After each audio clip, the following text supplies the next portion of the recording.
మా సమస్యలు గత 18 రోజుల నుంచి మేము నిరాహార దీక్షలో చేస్తున్నాము. కానీ జగనన్నకి మా గోడు వినిపించడం లేదు. ఎందుకని మేము చేసిన పాపం మేమేం అడిగాం? గొంతేనం కోరికలేం మేము అడగలేదే, లక్షలు ఏమి ఇవ్వమనలేదే, లక్షల బీమా చేయమనలేదే, రిటైర్ అయిపోతే లక్షల పెన్షన్ అడగలేదే. మేమేం అడిగాం?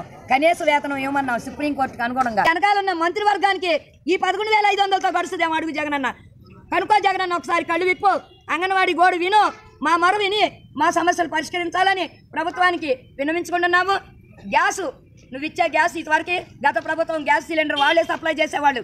మేము ఇంత బిల్లు అని పెడితే ఆ బిల్లు వాళ్ళు ఇచ్చేవాళ్ళు. ఇప్పుడు నువ్వు వచ్చిన కాడి నుంచి గ్యాస్ ఖర్చు మా మీద పడేసావు. వారం నువ్వు ఇచ్చేది 3 నెలలకు 300 వస్తే మాకు 3 నెలలకి సిలిండర్కి 1,250 రూపాయలు అవుతుంది. కొంతమంది 1,400 దూర ప్రాంతాల వాళ్ళకైతే 1,400. రవాణా ఖర్చు ఏటి మీద ప్రయాణం చేసే వాళ్ళకి 1,500 దాకా పడుతుంది.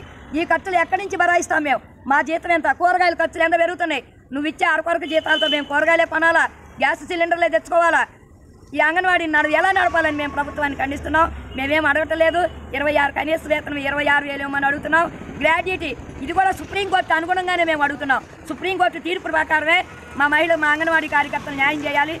ఈ వీడియో మీకు నచ్చినట్లయితే లైక్ చేయండి, షేర్ చేయండి. మరిన్ని ఇంట్రెస్టింగ్ లేటెస్ట్ అప్డేట్స్ కోసం ఈ ఛానల్ని సబ్స్క్రైబ్ చేయండి.